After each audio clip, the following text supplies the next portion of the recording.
Geek with the Tractor here. Who doesn't like going to a garden center or a greenhouse, perusing for plants and to plant in your garden? I know I do. I enjoy it. I love that. But you finally decide this year you're going to plant some seeds and you're going to do it start to finish, put the seeds in the trays and watch the little things grow, put them out in the garden and harvest your own food. Well, I'm going to share a few reasons why you might want to do that, and also a few pointers on how to do it successfully. I hope you enjoy this episode.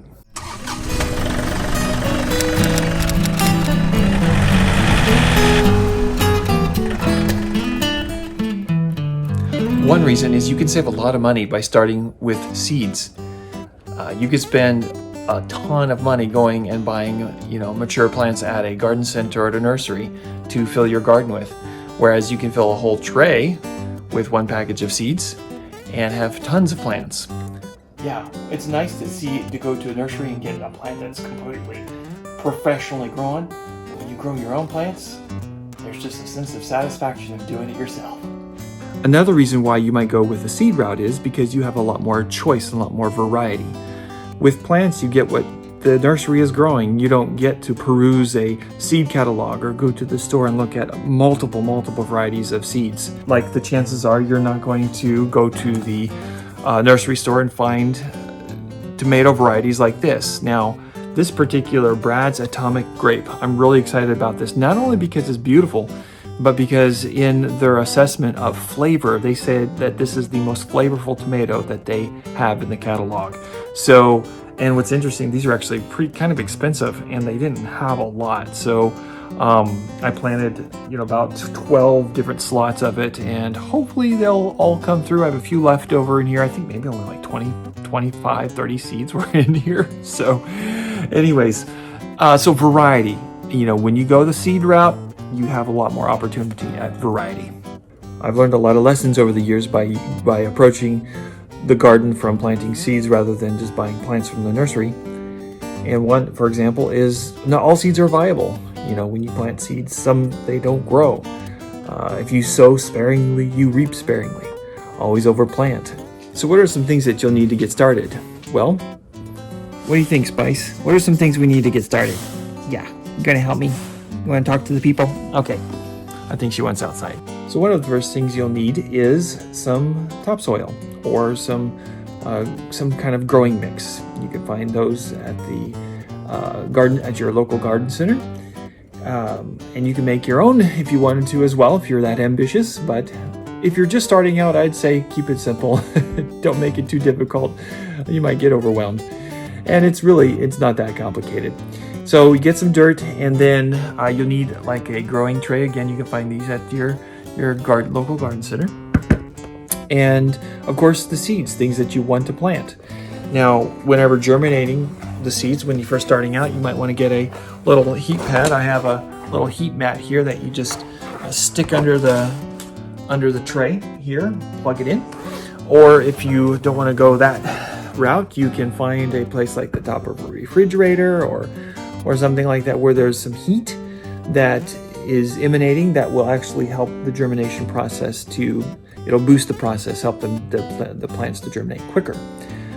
Because that's what happens in the springtime. When the ground warms up, all the seeds and little plants start coming to life. So you kind of simulate that. When do you plant, or when do you start putting seeds in? Let's go with your peppers, things that broccoli, cauliflower, those kinds of things need a lot of time to germinate. And you don't want to plant all seeds indoors. A lot of seeds you just direct sow out in the ground. But there are some things that you really, especially depending on what part of the country you live in, what zone you live in.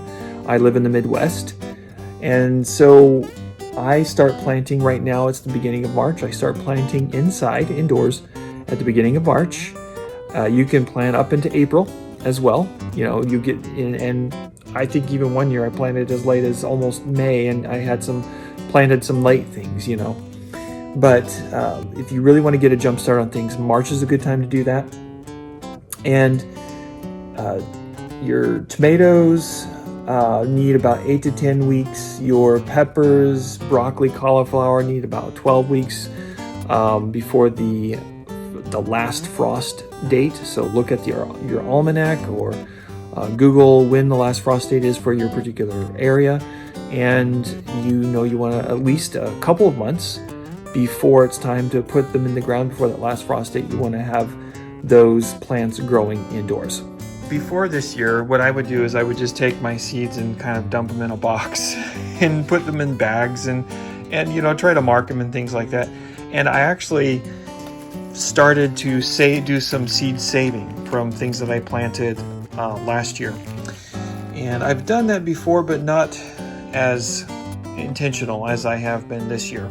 And so you can see this year I decided, instead of just dumping them seeds into bags and boxes, I actually got a little bit more organized, and that's really handy. So I got a little filing system here.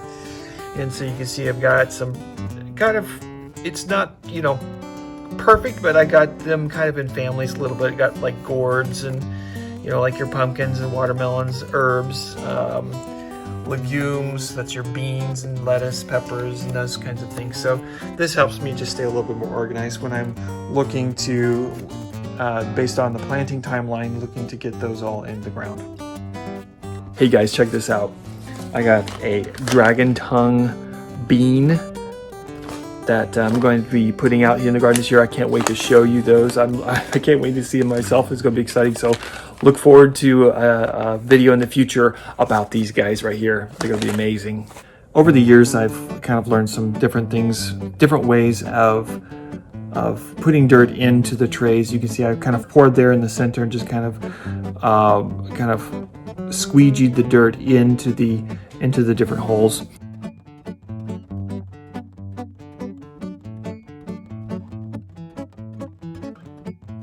And then I sprayed it down with water because the dirt in the bag was a bit dry. And so once you spray it down, you need to have water in order to get those little seeds to break open and do their thing. So spraying the water and letting the water kind of soak into the dirt helps. Once the dirt is in, then you want to make little indentions and just drop your seeds in. They don't have to be down too far. Leave enough room to where you could take some dirt and just kind of come over and pour on top of it and just kind of pat them down. If it's too loose, the roots will grow loose and weak, and the plants will be kind of topsy-turvy. But when you have the ground packed a little bit, the roots have a little bit more to grab onto. So you want to make sure you kind of pat it down a little bit. The water helps that as well. Okay, for this setup, I actually have a tray here that I can put water in down here, and which allows for the water to feed from the bottom up, which is handy, especially when you have a heat source underneath it. So once you put this over the heat source and you cover this actually creates a nice little greenhouse effect, which is really helpful for rapid seed germination. Once the plants grow, obviously to a certain point, you're going to have to take the tray off. But as they get stronger and the true leaves start coming in, and I'll talk about that later, when those true leaves come in, then you certainly will be ready to kind of pull this off, and I'll let them continue to fill out. So what are some seeds that are best sowed directly in the ground rather than indoors? A lot of your cold root type of seeds, like your carrots and beets and rutabaga and all that kind of stuff, those are things that are best sown directly in the ground. Your legume family, anything in the bean family, does better just putting it out in the ground. Your gourd family, like your pumpkins, watermelons, cucumbers, those kinds of things, again, those can be done indoors. A little bit better to do those outside, though. They germinate so quickly and take off so quickly that often those are just, find out what time is recommended for each of those respective seeds and plant those directly. Don't worry about planting them inside. It's just so much more of a hassle. And let nature take its course. You don't have to harden the plants off. And what's hardening plants? Once the plant actually is ready to be put into the garden, you can't just take it from indoors and just put it in the garden. You have to actually slowly get it used to the weather and the sunlight and things like that outside. So what I often do is, once we're getting to that, close to that that frost state, and I can put the plants in the garden. I will on nice days I will set the plants outside. I'll take the trays outside and let them sit out for a couple 3 hours at a time, and then gradually take them out longer and longer periods throughout the day. Sometimes people are very scientific about it.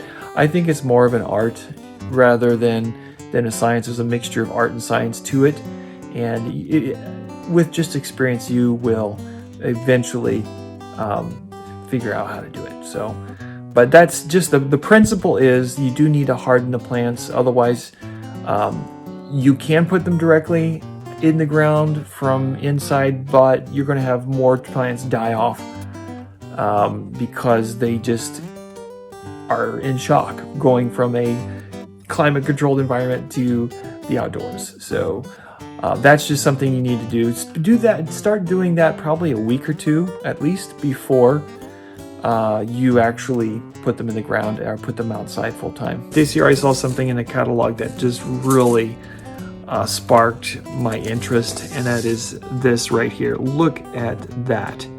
Yeah, that's broccoli. That is broccoli. So I'm really hoping that this grows and I can show you some amazing design in this Romanesco Italia broccoli. I mean, I've just never seen anything like it. So I'm excited about showcasing that. Hopefully it's not a fail. But anyways, look for that later. There's Ginger, pretty girl. So here's my plant rack. I started a few years ago with a really small one and just ran out of space. Need to do a little organization down there.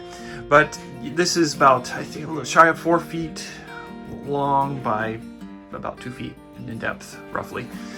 Everything that I talk about here, I'll put in like a list of links that you can put together, maybe a starter kit for you if you have a space for a setup like this. So this is my planting setup here. You will see I've got the rack, but I also have the Who Home grow light. It's just using the spectrum of light, which is obviously red.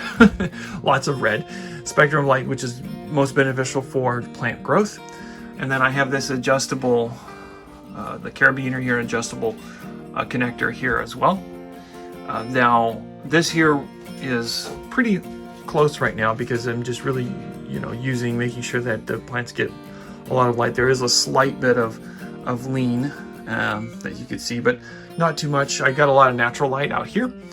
And then as the plants grow, I will need to raise that up and attach it there.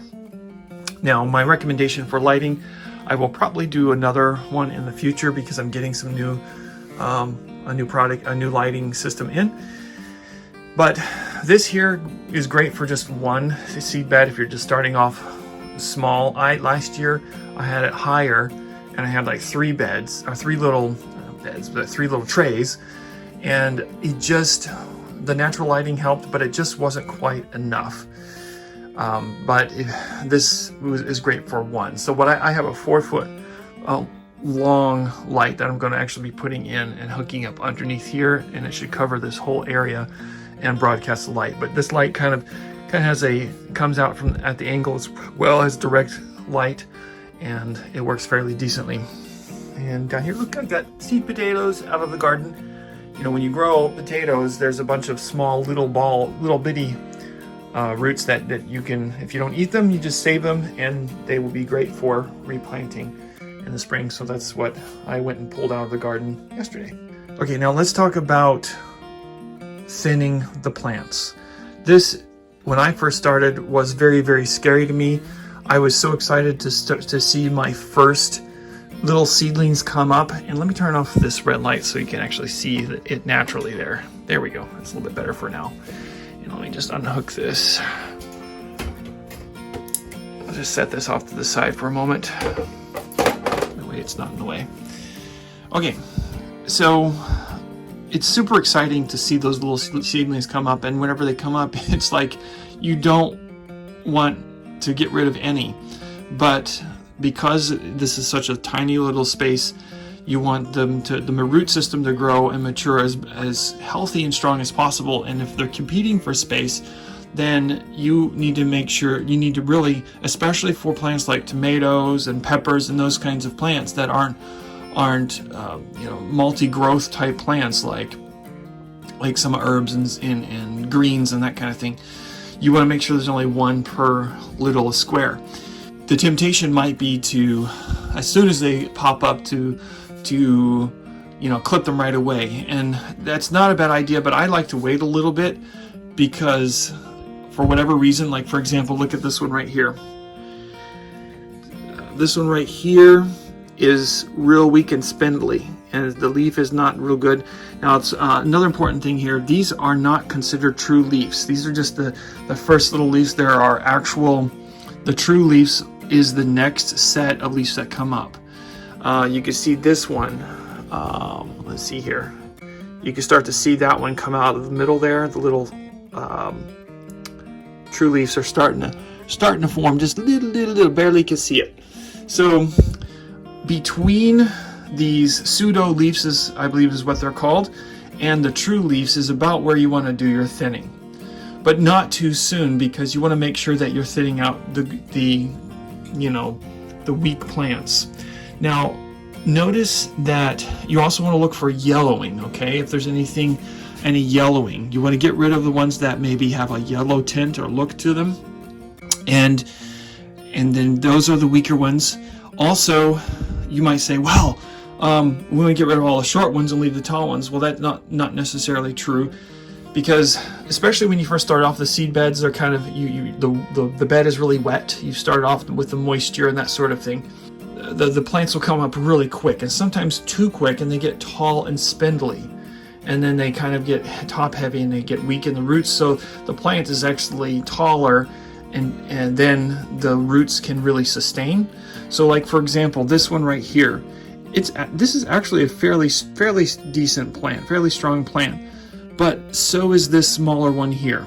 And so what I'm probably going to do is I'm going to probably get rid of this one right here, and I'm just going to give a gentle little tug, right, like that. Okay, and that's it. And so I just kind of gave it a gentle little tug, and now I discard that. And so what happens is now this little one here has the whole square to itself to grow nice, healthy, and strong. And it's kind of the same size as the other ones there, because you notice that one plant was quite a bit taller than the others in the bed. It shot up real quick, and that happens when there's a lot of moisture. I overwatered when I first started doing my own seedlings, and that was a big mistake, because overwatering causes them to get real tall, and the roots still have a chance to mature, and then they go lopsided, fall over. Okay, so the same thing here is this is actually a fairly healthy one, really good, but so is this one. I don't see any difference in the coloration or anything like that, so I'm going to give it just a gentle little tug. There you go. So you can see the roots are still quite small, not very developed. All right, so this has been, I planted this seed tray, this would be 7 days ago, so 1 week ago, okay? And all the plants that you see in this are tomatoes. These are all tomatoes. They're of different varieties here, okay? Now I did, just because I didn't need the whole tray with tomatoes, I did plant peppers here, and you notice they're not up. But we do have one little one right there. Peppers take a lot longer to mature than tomatoes, so just keep that in mind when you're doing your indoor seedling starters. Over here, there's a bunch of them. So, and they're all about the same size. They all have about the similar look to them. So it's about time to go ahead and thin those out. So I'll go ahead and do what I just did a moment ago and thin those out. Now look at this one right here. Notice it's taller, but the leaves look a little bit kind of wonky. I'll call it wonky. A little bit more abnormal. So there's something probably going on with that one, and so that would be one we'll just kind of pull and get rid of. So that's pretty much it. You want to make sure that, look, here's one here. See that? The pseudo leaves aren't even growing properly compared to the one next to it. So if you do it too soon, you don't see which plants are strong. If you do it now, what happens if you try thinning too late? One, the root systems start becoming symbiotically connected, okay? So you can't just go through and pull. What you have to do is either pinch off or get a little snips and just kind of snip them, just cut them off, so that you're not pulling up the plant you want to keep by the roots, because the roots are all intertwined with each other. So that's the quick and dirty. Notice up here I have the my little heat mat here, seed starter mat, and that plugs in there. I put them up here because when you're starting seeds, they don't need any light. They just need warmth of the bed. So the first few days I had this tray up here, and I pulled it down here, and then I took off the little covering that I had on there. And what I do is I water from the bottom, and it looks like I need to add some water. Another good thing about watering from the bottom is if you water from the top, the water for sure is kind of hovering there at the top, and the roots kind of don't drive deep. When you water from the bottom, they sense the water and they reach down to grab the water, and that pulls the roots down further better establishing the root growth. Here they are, all the thin little tomato plants. I know this may be difficult for those who are first-time seed starters indoors, but I guarantee you it will make sure that these have a better chance to thrive and become stronger plants. Another thing to pay attention to when watering this type of tray, you want to make sure that it is level, because if you water from the bottom and you're not level, like if I were to just do this and see this is now up high on this side, low on this side, then the water will kind of congregate down here and it's not evenly distributed when I put water in there. So you want to make sure that it is on a level ground.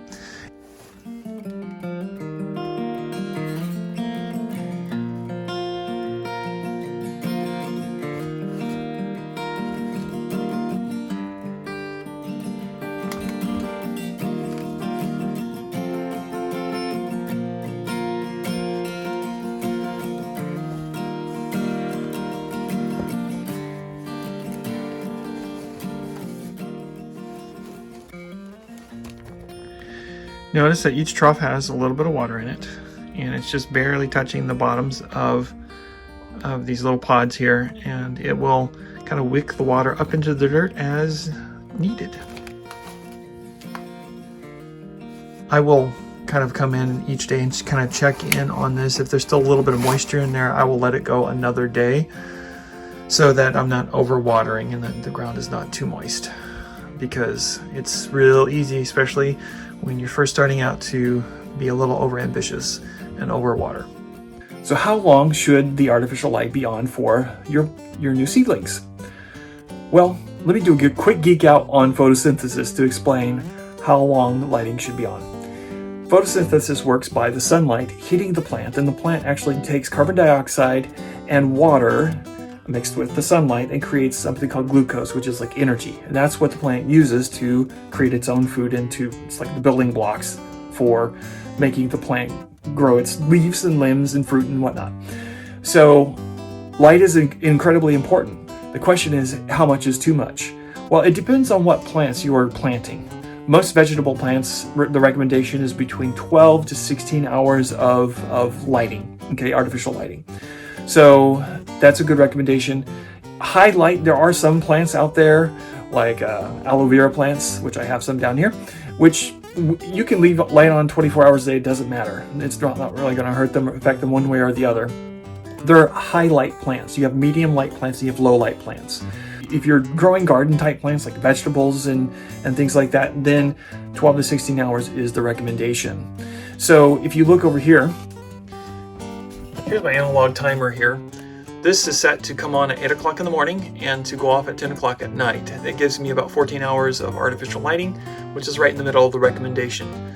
So it gives about 10 hours of dark time, which is plenty. The sun actually is coming up a little bit earlier than 8 o'clock now, around 7-ish, So it is getting a little bit more some of that natural lighting as well from the window. Having this is incredibly important because when I first started, I would just, plug in the light in the morning and turn it off at night, and that works for a while, but sometimes being here in a closed room, away from me, busyness of life, I forget. And there have been times I went to bed and just completely forgot about it. So the light was on all night long, and that's happened on multiple occasions. And then sometimes I'd wake up and just completely forget to turn on the light. So it's really helpful to have the timer, real inexpensive investment to just plug and play, walk away, and let the timer take care of the lighting for you. So why can't you leave lights on all the time? Well, in the photosynthetic process, plants create glucose through the whole time that light is on the plant. And whenever the light is off at nighttime, the plants actually consume and break down that glucose or that energy, and it helps in the growth process of the plant. If the plant was always creating glucose and building up energy, it could kill the plant, and it's because it's too much. So it's kind of like respiration. You breathe in, your body processes oxygen, you expel the carbon dioxide. Well, plants are kind of like that. They need that resting period, that time to break down the glucose and convert it into the building blocks that it needs to grow the plant. So that's why there is a need for dark time, and there's the need for light time, the same way that we need a time to sleep and a time to be awake and using the energy that we have. If you can't tell, I've filmed this over a few days, but I wanted to thank you very much if you made it this far. I hope you found this video informative. If you have any tips or ideas, like a 1 or 2 liner or a small comment or something like that, please comment below. Share your thoughts and ideas. I hope to make this video kind of a starting place, a starting point for people who want to get started with their seeds indoors, starting plants inside themselves, and kind of becoming more independent with growing food.